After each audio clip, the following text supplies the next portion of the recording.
ჩვენი დღევანდელი გადაცემის პირველი რუბრიკის სტუმარია მარიკა არევაძე, იურისტი. მოგესალმებით.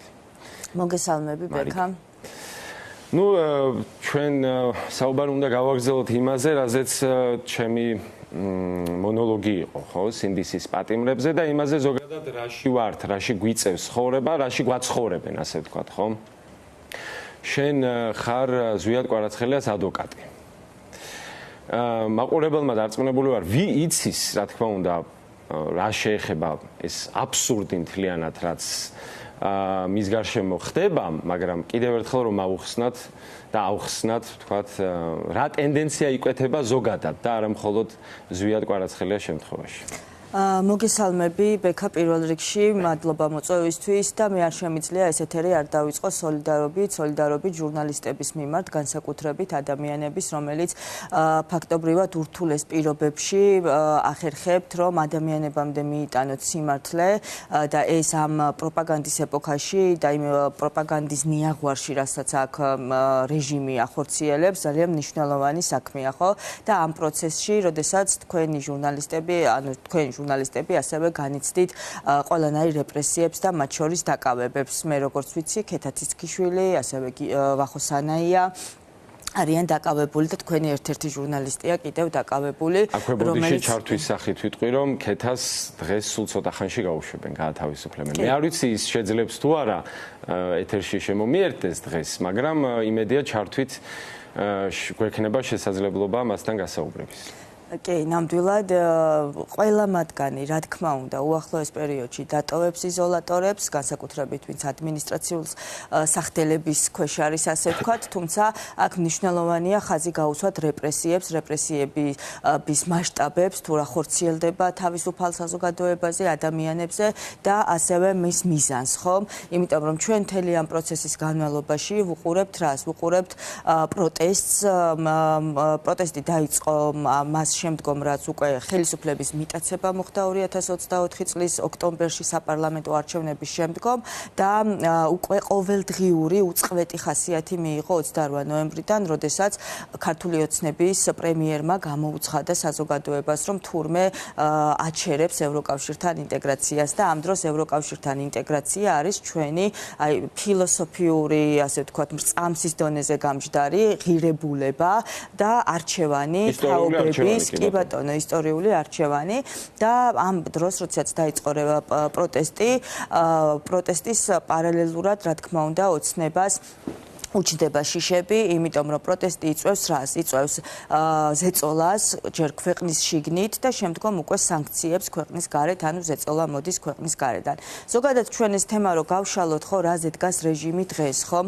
რეჟიმი დგას სამ ძირითად ღერძზე. ეს არის პროპაგანდა, რომელიც უკვე ვახსენე და ძალიან მნიშვნელოვანია, რომ ჩვენ ამ ნაწილში მოვუგოთ, ვაჯობოთ პროპაგანდას და თითოეულ ადამიანამდე მივიტანოთ რეალური საქართველო და ამ ნაწილში სხვათა შორის ჩვენ რეჟიმის პატიმრის ოჯახის წევრებთან, მშობლებთან ერთად დავიწყეთ მე და თეონა ჭალიძე კამპანია, სადაც საჯარო სექტორის თითოეულ საჯარო დაწესებულებასთან მივდივართ და ვახორციელებთ, ასე ვთქვათ, მიტანას ინფორმაციის, რომ გამოვაფხიზლოთ ის 310,000 საჯარო მოხელე, რომელიც დღეს არის დასაქმებული საჯარო სექტორში და რომლის ვალდებულება იყოს ხალხთან ერთად. მეორე ნაწილი ეს არის სანქციები, ანუ ფინანსები, უფრო სწორედ, რაზეც დგას რეჟიმი და ამას მნიშვნელოვან წილად, ასე ვთქვათ, ასუსტებს ის სანქციები, რომელიც მოწეულია სწორედ ქართველი ხალხის მიმართ მხარდაჭერის ფარგლებში, რასაც ჩვენი დასავლელი პარტნიორები ახორციელებენ და მესამე ეს არის ძალოვნები და ძალოვნების ფარგლებში ჩვენ ვხედავთ, რომ აი ეს ამდენი დაჭერები და დაკავებები არის მთელი ქვეყნის თბილისის მასშტაბით, ხო? მაგრამ რომ დაუბრუნდეთ ისევ პროტესტი არის ასე ვთქვათ, მიმდინარე და ყველაზე მეტად დისკომფორტის შემქმნელი, იმიტომ რომ ეს ქმნის უკვე ძალიან ავხსენი ფაქტობრივად, რასაც ქმნის. ამ პროტესტის ფარგლებში ერთის მხრივ ოცნების პრემიერ-მინისტრი აცხადებს, რომ სულ 50 ადამიანი ყოფილა რუსთაველზე და ზოგადად 50 ადამიანი ყოფილა ჩართული რუსთაველის პროტესტში და ამ დროს სტატისტიკა როგორი გვაქვს? 100-ზე მეტი სისხლის სამართლის წესით დაკავებული ადამიანი ყავს და 80-ზე მეტი უკვე ადმინისტრაციული წესით დაკავებული და ჩვენ მაინც ხედავთ, რომ ყოველ ღამე რუსთაველი იკეტება, ხო? რუსთაველი იკეთებ. ანუ გამოდის რომ მათივე ციფრებით უკვე 200 ადამიანი უკვე ციხეშია, მაგრამ პროტესტი მაინც გრძელდება. ესე იგი სადღაც რაღაცას აწყვევენ, მე ხო? მახსოვს საზმაოზე თქვა ინტერვიუს დროს ირაკლი კობახიძემ, რომ 50 აკაცუკი დგასო და ფინეთის საგარეო საქმეთა მინისტრზე თქვა, რომ 51 აკაცუკად მივიდაო. კი ბატონო, აქ სხვათა შორის ერთის მხრივ ცოტა ისეთი სასაცილოა, რომ აკაცუკი რატომ მიიჩნიეს ამათმა ცუდ სიტყვად და რაღაც სალანძღავ სიტყვად, მე პირადად არ მესწრ. ალბათ არ იციან აკაცუკის მნიშვნელობა. ეს ერთი. მეორე, ნახეთ გვახსოვს ჩვენ ფინეთის საგარეო საქმეთა მინისტრი, როდესაც ჩამოვიდა, დიდი ზარზე იმით შეხვედრა, რომ ეუთოს თავმჯდომარე ჩამოვიდა და შეხვედრები და ამბები და აკაცუკის საყერით გაუშვეს, იმიტომ რომ ყველა ის ადამიანი. ხო და ისიც თვლილი იყო, ხო, მარიკა, რომ მე გავაუქმეო მასთან შეხვედრაო, რახან იქ მივიდაო და სინამდვილე აღმოჩნდა ასეთი, ხო, გავიხსენოთ ტვიტი, ხო, ფინეთის საგარეო საქმეთა მინისტრის, რომ რაღაცა ძალიან დატვირთული გრაფიკის გამო, დატვირთული გრაფიკი არის ყველაზე პოლიტკორექტული ნათქვამი, ყველაზე დიპლომატიური ნათქვამი, რომლის ქვეტექსტიც იყო ასეთი, რომ აი პროვინციელ აგრესიულ ავტორიტართან შეხვედრას არ ვაპირებ. ეს იყო ქვეტექსტი. ამის რომ დატვირთული გრაფიკი მაქვს. სინამდვილეში ეგ იყო, ისიც თქმაც უნდოდა, ხო და რაც უთხრა ირაკლი კობახიძეს. კი ბატონო და ესეც უკვე პროპაგანდის ფარგლებში, როგორც კი გაიგეს, რომ ფინეთის საგარეო საქმეთა მინისტრმა თავად გააუქმა შეხვედრა, დაიწყეს პროპაგანდის ფარგლებში და თვითონვე გამოაგდეს, ასე ვთქვათ, ინფორმაცია თავისი პროპაგანდისტული არხებიდან, რომ თითქოს მათ გააუქმეს. ანუ მთლიანად რეჟიმი დღეს დგას ტყუილზე და დგას ძალაუფლებაზე, რომელსაც ის მისი ძალაუფლება ვრცელდება შინაგან საქმეთა სამინისტროზე. მე ცალკე მინდა აღვნიშნო, რა ხდება სასამართლოში. ბექა სასამართლოში ხდება წარმოუდგენელი ამბავი, ალბათ დაახლოებით 16 წელია მე საადვოკატო პროფესიაში ვიყავი, სანამ პოლიტიკურ საქმიანობას დავიწყებდი და მსგავსი არასდროს არაფერი მინახავს. ადამიანებს კონვეირეული სისტემით, აი ესე ამოყავთ ასამართლებენ გაყავთ, ამოყავთ ასამართლებენ გაყავთ. არც ერთმა მოსამართლემ არ იცის, არც ერთ სასამართლო დარბაზში იქ ვის ამოიყვანენ. არ იცი ადვოკატის, ანუ დაცვის უფლება აქვთ დარღვეული, იმიტომ რომ იქ რო არ ვიდგეთ ადამიანები და ძალიან ბევრია ესეთი ადამიანი, ვინც აი ჩემსავით ჩართულია და ყველანაირად ცდილობს, რომ ყველა შესაძლებლობით უზრუნველყოს, ხო, ეს დაკავებული დემონსტრანტები უბრალოდ ვერ გაიგებდნენ, სად არის მათი პროცესი, როდის არის, რა ხდება ამ პროცესზე, რა მუხლი არის, დაცვის უფლების ფარგლებში შენ შესაძლებლობა გაქვს პროცესის გადადება მოითხოვო და ალტერნატიული მტკიცებულებები წარადგინო. ასეთი რამე არ არსებობს. დემონსტრანტების სასამართლოს ხდომებზე.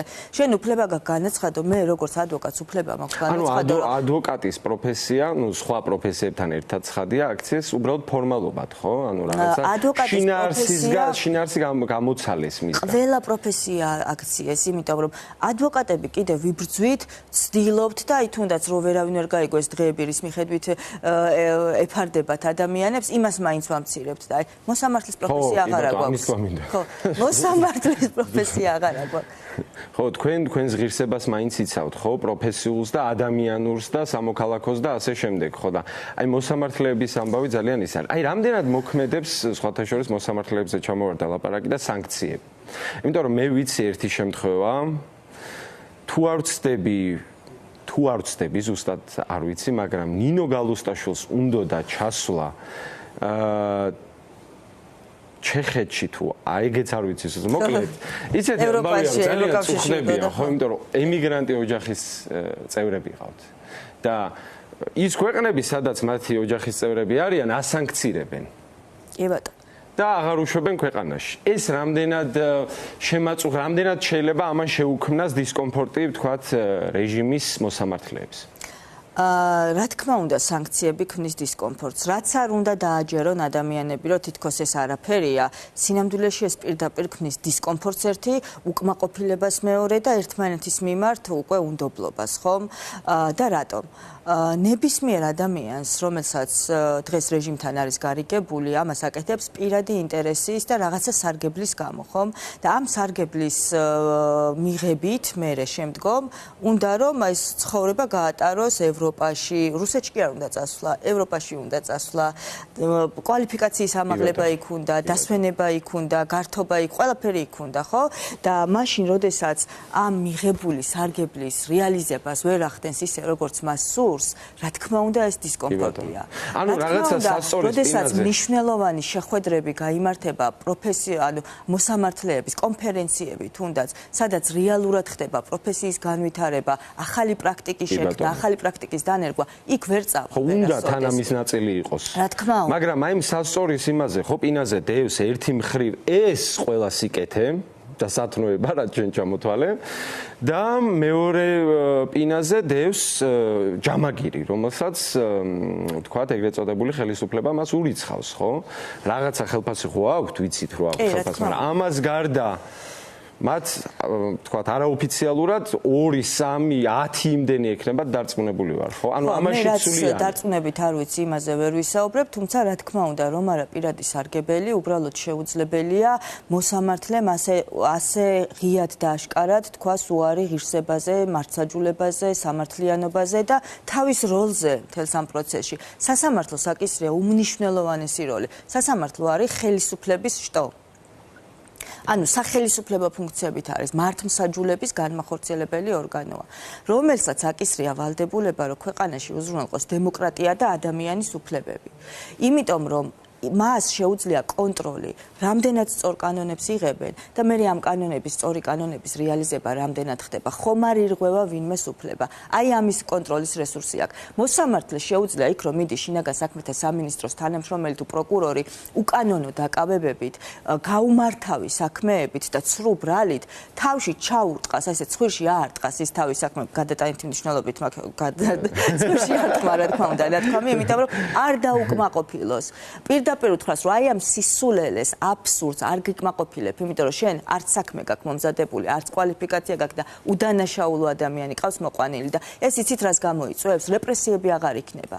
ამიტომ არის რომ რეჟიმს უნდა რომ სასამართლო ყავდეს დამორჩილებული და ეს გაკეთებული აქვს, სამწუხაროდ გაკეთებული აქვს. რა არის ჩვენი მიზანი? ცვლილებების მერე აუცილებლად, აი ჩემი მიზნად მეკცა, რომ სასამართლო რეფორმა უნდა მივიღო მონაწილეობა ამ პროცესში, უნდა ჩავატაროთ სასამართლო რეფორმა და გარდა სანქციებისა, რომელიც ნამდვილად უქმნის დისკომფორტს, რაც თავში მითხარი, თითოეული ამ მოსამართლის, ამ რეპრესიების ფარგლებში მიღებული საქმეების ადმინისტრაციული იქნება თუ სისხლი უნდა იქნას შესწავლილი პროფესიონალი, მაღალკვალიფიციური და კეთილსინდისიერი ასე ვთქვათ ექსპერტების მიერ, სამუშაო ჯგუფის მიერ და უნდა გამოვლინდეს მათი შესაბამისობა სტანდარტებთან და ყველა მოსამართლე იქნება ეს შესაძლოა თანამშრომელი ნებისმიერი და აუცილებლად დადგება პასუხისგების დრო, აუცილებლად დადგება. კი ბატონო, და ხალხშიც არის, საზოგადოებაში არის ეს დაკვეთა სხვათა შორის. კი ბატონო, სასამართლოზე ვისაუბრეთ და ისედაც ხადია ჩვენი მაყურებლისთვის ყველაფერი, მაგრამ გადავიდეთ, დაუბრუნდეთ უпростоრად ისევ იმას, რაც ხდება სასამართლომდე. ანუ რუსთაველის გამზირის პროტესტს, ხო, რომელიც 300 დღეზე მეტია არ ჩერდება, ხო, ხალხის მდინარე, ასე ვიტყოდ.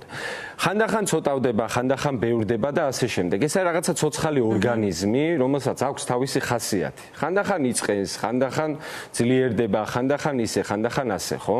მაგრამ ბოლო პერიოდში ისევ გაძლიერების ფაზაში ვართ. მე ასე ვხედავ, იმიტომ რაც უფრო დიდია წნეხი, მე მეგონა რომ პირიქით მოხდებოდა. წნეხის ზრდასთან ერთად ხალხი შეცოტავდებოდა. მაგრამ წნეხი გაიზარდა, ხალხის რაოდენობაც გაიზარდა, ხო? აი რამდენად არის შანსი, ხო, ნუ გასაგებია ხა რაც არის ირაკლი კობახიძის მიზანი, ხო, ასე ვთქვათ, სისხლისგან დაცალოს ეს პროტესტი, ხო, რუსთაველის გამზირი. და დაიჭიროს რაც შეიძლება მეტი ადამიანი. აი რამდენად შეიძლება რომ ამან ვთქვათ, აი ერთი თვის პერსპექტივაში გამოიღოს შედეგი და ვთქვათ რუსთაველის პროტესტი, ასე ვთქვათ, დასრულდეს. კი ბატონო, რუსთაველის პროტესტი არ დასრულდება, მანამ სანამ ცვლილებებს არ მივაღწევთ, იმიტომ რომ შენის მსგავსად მეც ძალიან ხშირად ვარ იქ და ვიცი იმ ადამიანების განწყობა, мотиваცია და იდეის გარშემო, როგორ მყარად არის მათში, ასე ვთქვათ, გამჯდარი. რუსთაველის პროტესტი არ გაჩერდება, შეიძლება სახე იცვალოს, ტრანსფორმირდეს, მაგრამ პროტესტი გაგრძელდება. მეც მგონია, რომ უმჯობესია, რომ ტრანსფორმირება განიცადოს, იმიტომ რომ ნაკლები დანაკარგებით გაგრძელდეს ეს ჯიუტი პროტესტი. ეხლა აქვე მინდა აღვნიშნო, რომ პერიოდულად არის დიდი აქციები და მათ შორის 26-ში ხვალ არის საკმაოდ დიდი აქცია, რომელიც დაანონსებულია ყველა პროდასავლური ოპოზიციური პარტიის, მათ შორის ჩვენი კოალიცია ცვლილების მიერ. დაანონსებულია საზოგადოებრივი სამოქალაქო აქტივისტების და ასე შემდგომ. ახლა ზუსტად კი ბატონო, რომელიც 19 საათზე დაიწყება რესპუბლიკის მოედანზე და მარშით გავწავალთ რუსთაველის გამზირზე. ამიტომ ძალიან მნიშვნელოვანია აქ ვიყოთ ძალიან ბევრი, შენ სწორად აღნიშნე, ეს რუსთაველის პროტესტი რაღაცა ცოცხალი ორგანიზმია, თავისი ხასიათებით, თავისი რაღაცა მოწყენილობებით თუ სიდიადით, ხო? და ყოველთვის იქ ვერ იდგება ათასობით ადამიანი, მაგრამ იქ ყოველთვის დგას ბევრი ადამიანი, რომელიც სადაც გათვითცნობიერებული აქვს რისთვის იბრძვის. ამიტომ ეს ბრძოლა გაგრძელდება და ყველას გელოდებით ვისარგებლებ შემთხვევით, რომ ხვალ 19 საათზე შევხვდეთ ერთმანეთს და დავანახოთ კიდევ ერთხელ რეჟიმს. აუცილებლად და შენ ძალიან მნიშვნელოვანი რამე აღნიშნე, ხო? კი არა და დაადასტურე ჩემი ნათქვამი, რომ ამ პროტესტს აქვს თავისი ხასიათი, ხო? რომელიც ხანდახან იცვლება ხოლმე. და რატომ? იმიტომ რომ ეს პროტესტი არ დგას ბრბოზე. ეს პროტესტი არ არის მასაზე, ხო? ეს პროტესტი არის სინამდვილეში ინდივიდთა ერთობა, ხო? ინდივიდი რა არის? მას აქვს თავისი ხასიათი, მას აქვს თავისი მიდგომა, დღეს შეიძლება ასეთ ხასიათზე იყოს, ხვალ შეიძლება ამის ხასიათზე იყოს და ასე შემდეგ და ასე შემდეგ, ხო? ძალიან ადამიანური პროტესტია სინამდვილეში, მე ასე ვიტყოდი, ხო? განსხვავებით იმ აქციებისგან და დემონსტრაციებისგან, რომელიც გვინახავს ჩვენ, თქვათ, დაგეგმილი და რაღაც ორკესტრირებული სინამდვილეში სპეცოპერაცია, ასე დავარქვებდი ამ აქციებს ქართული ოცნების დაორგანიზებულს, ხო? როდესაც იმებში, რა ქვია, სამარშრუტო ტაქსებში შეყრიდნენ პირდაპირ მნიშვნელობით ხალხს და მოყავდათ რუსთაველის გამზირზე 1 საათი აქ გაასეირნებდნენ ამ ხალხს, რაღაცა სენდვიჩებს აჭმევდნენ და აბრუნებდნენ ისევ თავიანთ სახლებში, სადაც ხვდებოდა ამ ადამიანებს ისევ სიღარიბე, ისევ გაუსაძლისი ყოფა და ისევ ჯოჯოხეთი, ხო? ოღონდ ეს ადამიანები დაჯერებული ყავთ, რომ ეს გაუსაძლისი პირობები, სიღარიბე და ეს აუტანელი პირობები ნორმა არის და ესე უნდა იყოს. კი, ხო, ამ პროპაგანდა ეფექტურად მუშაობს ამ თვალსაზრისით, მაგრამ მე მგონია, რომ რაღაცა გარღვევა აქაც იქნება. ჩვენ ვახსენეთ პოლიტიკური პარტიები, ხო? არ შეიძლება არ აღვნიშნოთ ის ფაქტი, რომ პარტია ახალის 4-ვე ლიდერი არის დაკავებული, გუშინ დააკავეს გიგა ლემონჯავა. კი ბატონო. გელა ხასაია, ჩვენ სანამ ეთერში შევიდოდით, გელაზე ვილაპარაკეთ, ხო? გელა არის ჩემი უძვირფასესი მეგობარი, უსაყვარლესი ადამიანი, დიდებული იუმორით, მართლა ქვეყნის პატრიოტი. ბევრი წაიკითხავდა მის შესახებ დიდძალ ინფორმაციას, რომელიც გავრცელდა მისი დაკავების დღეებში Facebook-ზე და ასე შემდეგ, ტელევიზიებით და ასე შემდეგ. გელა ხასაიას кейსზე კიდევ ერთხელ რომ გავამახვილოთ ყურადღება, იმიტომ რომ სინამდვილეში სატირალია, ხა კი გამეცინა ფაქტის აბსურდულობაზე, ხო? მას დააბრალეს, ჩაუდეს ადამიანის ცემა და მე მგონი მირანდა ბაღათურიამ მითხრა, თუ არ მახსოვს ვინ მითხრა, რომ გელა საქმე კი არ ჩაუდესო, თვითონ გელა ჩადეს საქმეში. გელა ჩადეს საქმეში თვითონ. ძალიან უცნაური შემთხვევაა, ანუ რა არ გვინახავს აი ამ რეპრესიების და ამ ზეწოლების ფარგლებში, ხო? მართლა რა არ გვინახავს, მაგრამ გელას შემთხვევა არის გამაოგნებელი შემთხვევა, როდესაც ადამიანს მარტო ბრალი კი არ მოუგონეს, საერთოდ ნაცემი ადამიანი ჩაუდეს.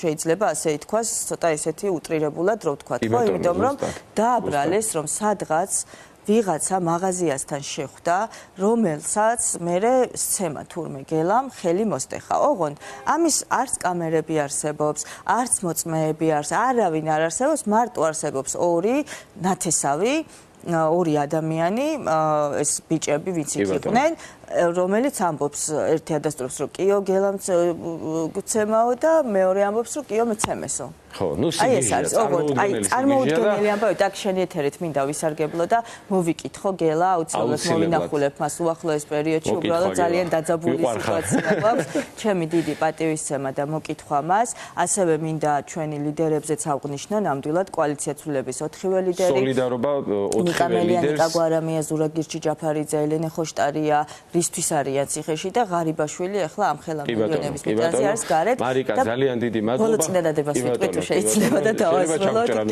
უბრალოდ მინდა იცოდეთ, რომ ყველა ადამიანი მიუხედავად დიდი რაოდენობისა, ყველა ადამიანი იქნება უზრუნველყოფილი, იქნება ასე ვთქვათ, მათ გვერდით ვიქნებით, ვინც დღეს იზოლატორებშია, ვინც რეგიონებში გადაიყვანეს და ყველა მიცოდეთ, რომ აუცილებლად ბოლოს ჩვენ გავიმარჯვებთ. მადლობა ძალიან დიდი.